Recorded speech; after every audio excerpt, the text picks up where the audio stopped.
की रिक्शा, चेहरे पे दाढ़ी, आंखों में चश्मा, हाय। थाने की रिक्शा, चेहरे पे दाढ़ी, आंखों में चश्मा, हाय। एक झलक दिखलाए कभी गुवाहाटी में छुप जाए। मेरी नजर से तुम देखो गद्दार नजर वो आए।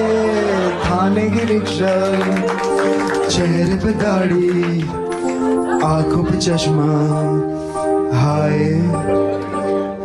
मंत्री नहीं वो दल बदलू है और कहा क्या जाए।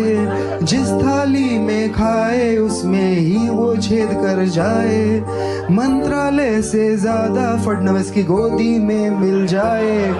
तीर कमान मिला है इसको बाप मेरा ये चाहे। थाने की रिक्शा, चेहरे पे दाढ़ी, आंखों पे चश्मा, हाय। सोचो ना, मतलब ये पॉलिटिक्स है इनकी। परिवारवाद खत्म करना था, किसी का बाप चुरा लिया भाई। क्या रिप्लाई होगा भाई?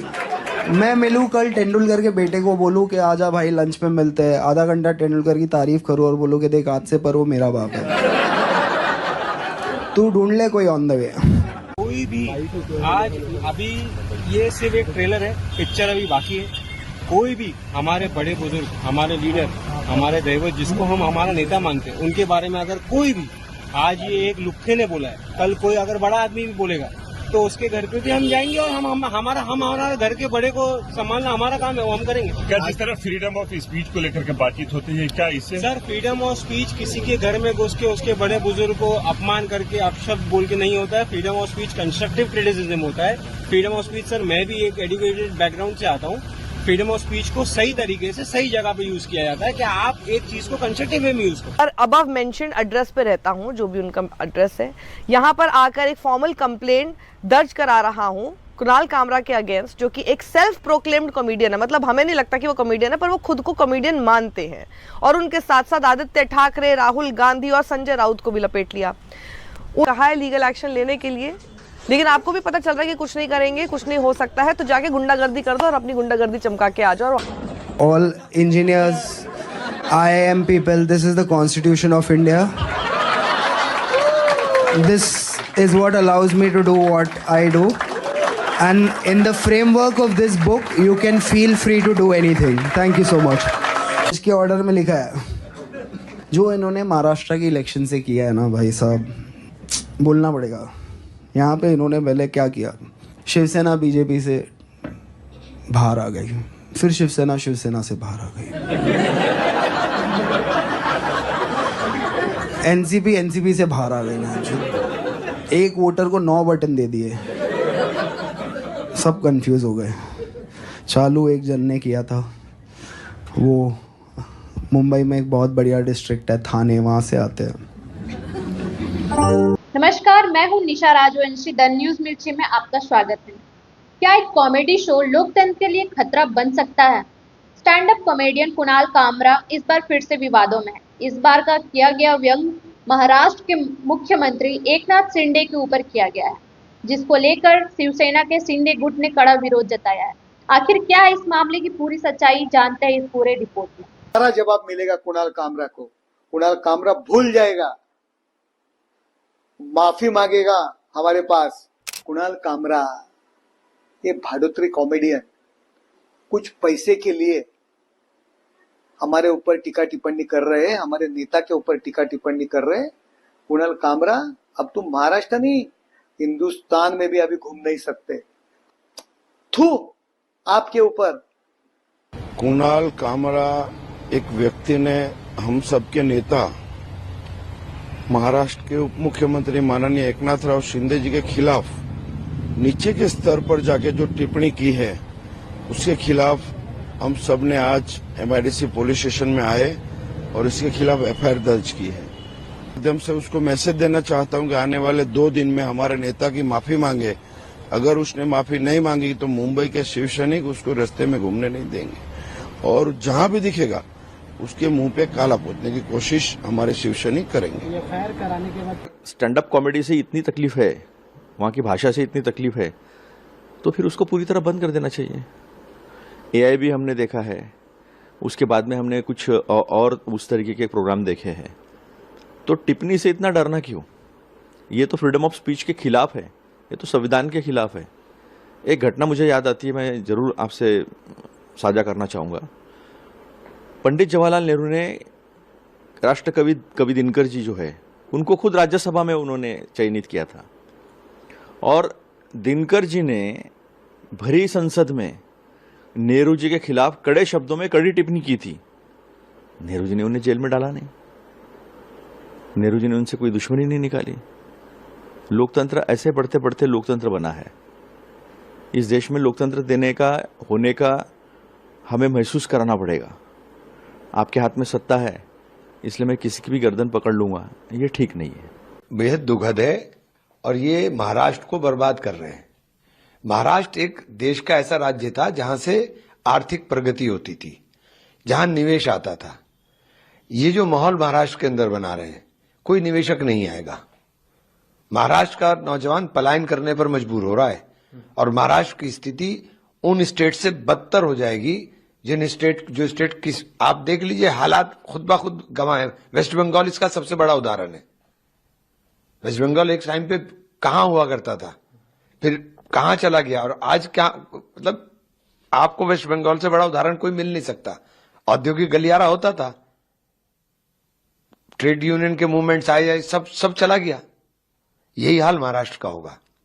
कोई निवेशक नहीं आएगा। निवेशक को शांति चाहिए, निवेशक को आकर के चाहिए कि उसका जहां वो काम करेगा वो इलाका शांत हो, बिल्कुल वहां कानून का राज हो। यहां अभिव्यक्ति की आजादी पर भी पाबंदी। ये लोग ऐसे लोग हैं कि इन लोगों को अपनी आलोचना बर्दाश्त नहीं होती। विपक्ष का काम है हमेशा सत्ता पक्ष के लोगों को आईना दिखाने का, ये उसको बर्दाश्त नहीं कर पाते। बड़ी दिक्कत ये है, सत्ता पक्ष के लोगों को आईना दिखाने का, ये उसको बर्दाश्त नहीं कर पाते। इस परिवार का नाम शिवसेना है।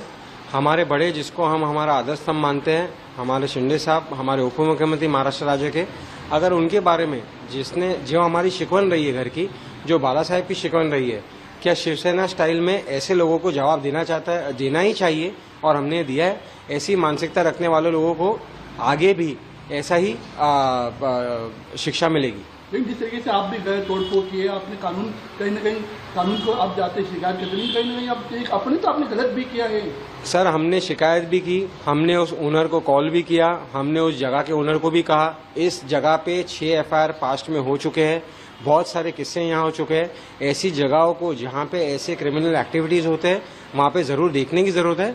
और हमने करने के बाद में जो कानून जैसा कहेगा, कानून से बढ़ के कोई नहीं है, और हम कानून के पास जाने के लिए तैयार हैं। बट ये कानून हम हाथ में कैसे देख सकते हैं? वही कुणाल कामरा को आप क्या मैसेज देंगे, और आपके ऊपर भी मामला दर्ज? बस कुणाल कामरा को यही मैसेज देना चाहेंगे कि आज जो आपने ये काम किया है, आपको तो इसका सबक जरूर मिलेगा, लेकिन आपसे जिन लोगों ने ये काम करवाया है, ये कॉन्स्पिरेसी है, और ये एक पेड कॉन्स्पिरेसी है। इसका भी खुलासा जरूर मुंबई पुलिस और भड़के हुए उन्होंने कल वो सेंटर भी तोड़ दिया, जो कि जहां पर उन्होंने शो करा था, और ये तक आया कि वो अपॉलॉजी करें, अदरवाइज उनको कहीं भी हम नहीं जाने देंगे, और जहां भी मिलेगा उनका मुंह काला करेंगे। देखिए, जिस तरीके से डरा रहे हैं, धमका रहे हैं, एक जोक पे जहां पे एकनाथ शिंदे का नाम भी नहीं लिया था।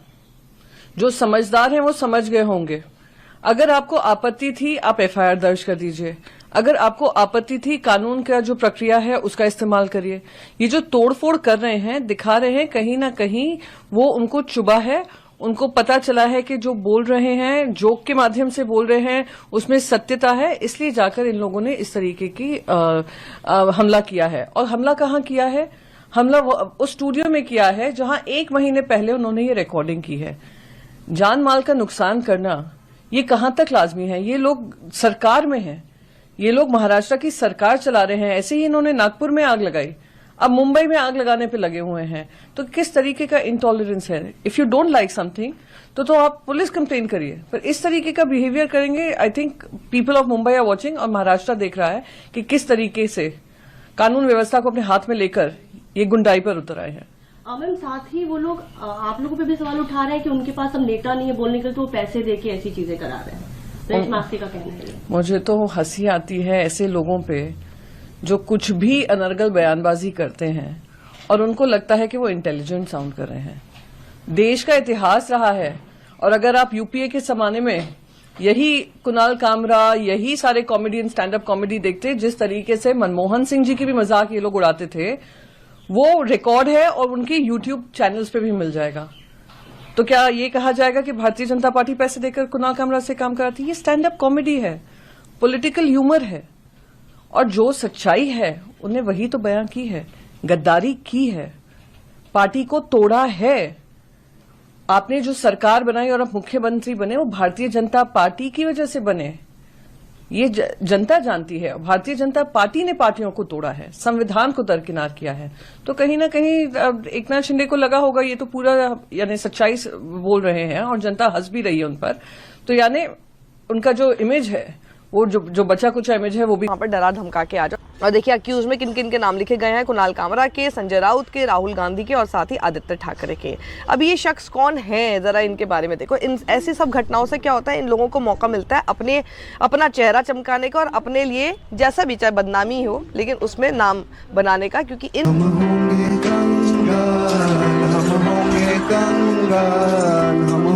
कंगाल एक दिन। मन में अंधविश्वास, देश का सत्यानाश, हम होंगे कंगाल एक दिन। होंगे नंगे चारों ओर, करेंगे दंगे चारों ओर, पुलिस के पंगे चारों ओर एक दिन। मन में नथुराम, हरकतें आसाराम, हम होंगे कंगाल एक दिन। होगा गाय का प्रचार, लेके हाथों में हथियार, होगा संघ का शिष्टाचार एक दिन। जनता बेरोजगार, गरीबी की कगार, हम होंगे